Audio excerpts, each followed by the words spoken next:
A gênese do conhecimento matemático, deuses como formas geométricas. Na vasta extensão do que um dia seria chamado Anatólia, quando o mundo era mais jovem e o gelo havia recuado há pouco tempo, duas bandas de proto-humanos Cro-Magnon moviam-se como sombras pelo estepe sem fim. Nós os conhecemos por seus registros fósseis como os Quentios Ashura, nomes que eles nunca saberiam, pois não tinham palavras para si mesmos como distintos do mundo vivo ao seu redor.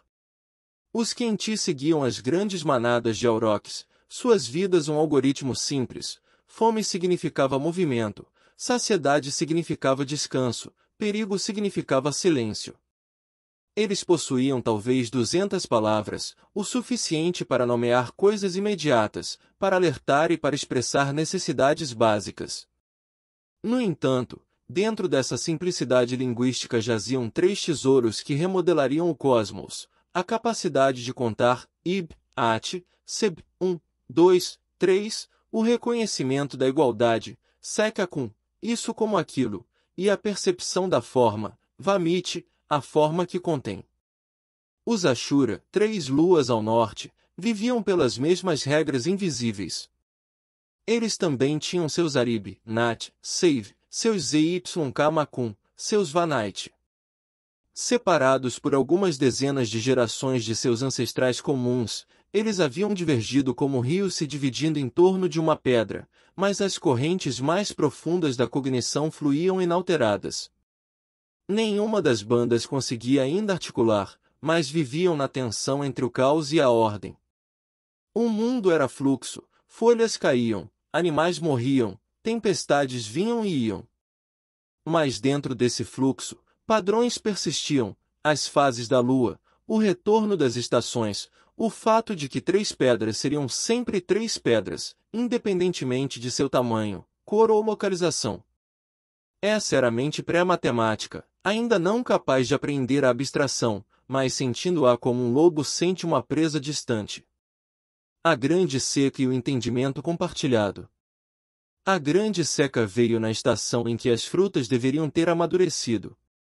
Ambas as bandas se viram atraídas para o mesmo vale do rio, seguindo as mesmas manadas desesperadas. Os Quenti chegaram primeiro, seus filhos já fracos de fome. Os Ashura chegaram 3 dias depois, seus rostos magros pela mesma privação. A princípio, eles se observaram através do riacho que se estreitava. Humanos estranhos, mas não diferentes. O ritmo de seus movimentos, a maneira como lascavam pedra, a cadência de sua fala, algo ecoava entre eles, como olhar para a água escura e ver não seu reflexo, mas o contorno de uma forma que você reconhecia sem saber por quê. O avanço ocorreu quando uma criança de uma das bandas caiu no riacho. Sem pensar, adultos de ambos os lados mergulharam. Enquanto puxavam as crianças para a segurança, ouviram: Rama, ama, mãe, mãe. A palavra era a mesma, não idêntica, mas reconhecível, como 2 chamas do mesmo fogo. Naquela noite, as bandas compartilharam sua escassa comida. Peixe ib para crianças save. Adultos Sekmakun de cada banda cuidavam do fogo. Os números e conceitos funcionaram através da barreira linguística, transmitindo um significado que transcendia o som. A primeira abstração, de VA. No terceiro dia, enquanto as manadas seguiam em frente e ambas as bandas se preparavam para segui-las, os mais sábios entre eles sentiram-se compelidos a tentar algo sem precedentes, uma conversa entre mentes separadas por milênios, mas unidas pela profunda gramática da cognição. Ket dos Quinti tinha olhos que rastreavam os caminhos das estrelas e dedos que esculpiam espirais em ossos. Zara dos Ashura conseguia prever o tempo pelo comportamento dos pássaros e via padrões na dispersão de sementes.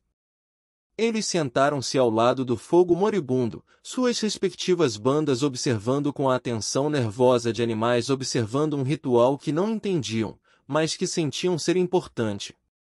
Cat pegou um graveto e desenhou um círculo na areia. Ele apontou para o sol, depois para o desenho, depois para o sol novamente. Ele disse, Nizu. Zara assentiu, entendendo instantaneamente. Ela apontou para o mesmo círculo, depois para o sol, e disse, Olá.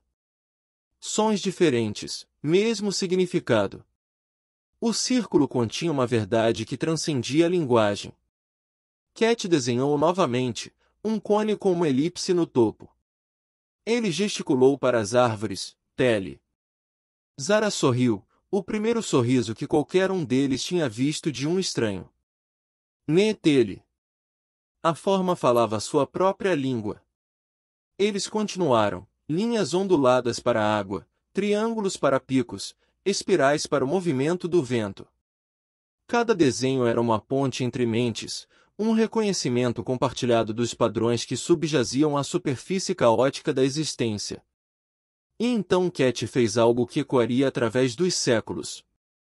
Ele desenhou 4 linhas retas, encontrando-se nos cantos, fechando espaço. Um quadrado. Zara olhou para o desenho. Ela olhou ao redor da paisagem, colinas ondulantes, rios curvos, o caos orgânico da natureza. Em nenhum lugar essa forma existia. Era mente pura, ordem pura, incontaminada pelas imperfeições do mundo. Zara estendeu a mão sobre o desenho, não tocando, mas sentindo algo. O quadrado era mais do que ausente da natureza, era impossível na natureza. No entanto, lá estava ele, inegavelmente real na consciência, mais perfeito do que qualquer rocha ou árvore. Cat acenou com a mão em direção aos 4 horizontes, norte, sul, leste, oeste, as linhas invisíveis que dividiam o mundo. Zara entendeu.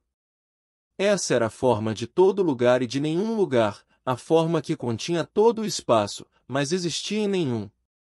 Juntos, eles pronunciaram a primeira palavra verdadeiramente abstrata na história humana, Diveá, a forma de lugar nenhum, a forma que molda, mas não é moldada. A separação e o nascimento do Eterno. As bandas se separaram na manhã seguinte. Cat e Zara nunca mais se encontrariam, mas carregavam consigo algo sem precedentes, o conhecimento de que as mentes podiam reconhecer a mesma impossibilidade, que 2 consciências podiam descobrir a mesma verdade que não existia em nenhum lugar do mundo, mas em todo lugar no pensamento. Nas estações seguintes, ambas as bandas desenvolveram rituais em torno do Diveá. Eles desenhavam quadrados na areia durante decisões importantes. Orientavam seus abrigos temporários ao longo das 4 direções. As crianças aprendiam a reconhecer a forma antes de poderem pronunciar seus nomes. Mas, mais significativamente, eles começaram a sentir que o Diveá os observava. Não como uma coisa no mundo, mas como uma presença por trás do mundo. O quadrado tornou-se a primeira janela para o reino da forma pura, o primeiro vislumbre do eterno que existe paralelamente ao temporal. Séculos se passaram. O clima mudou. As manadas se moveram para novos territórios. Os descendentes dos Kinti e Ashura se espalharam por vastas massas de terra, levados pelo mesmo vento inquieto que havia impulsionado seus ancestrais. A linguagem evoluiu. 200 palavras tornaram-se 1000, depois 10.000 sons que haviam sido grunhidos tornaram-se canções, histórias, descrições complexas de estados internos. Os simples Ib-At, Seb explodiram em sistemas de contagem que podiam abranger as estrelas. Mas o Diveá perdurou. Em ambas as linhagens, evoluiu de palavra para conceito para princípio cósmico. Entre os descendentes dos Kinti, tornou-se Deva, o pai-céu que segurava os 4 ventos e observava dos cantos do mundo. Entre os filhos dos Ashura, tornou-se Devi, a deusa da ordem cósmica que tecia o destino em um tir com 4 fios perfeitos. Quando seus descendentes finalmente se encontraram novamente, comerciantes empunhando bronze nos mercados das cidades emergentes, eles não conseguiam entender a fala um do outro. As línguas haviam divergido além do reconhecimento. Mas eles podiam contar e podiam reconhecer formas, e em seus templos e arte, viam a mesma geometria sagrada: quadrados, círculos, triângulos, espirais. Os sacerdotes de ambas as tradições construíram seus lugares sagrados como quadrados perfeitos, seus altares como círculos precisos, suas montanhas sagradas como pirâmides geometricamente perfeitas. Eles haviam esquecido que essas formas nasceram de duas mentes reconhecendo a mesma verdade impossível, mas lembravam que nessas formas residia algo eterno. A matemática havia se tornado mitologia, e os deuses foram criados como formas geométricas semelhantes a nós mesmos.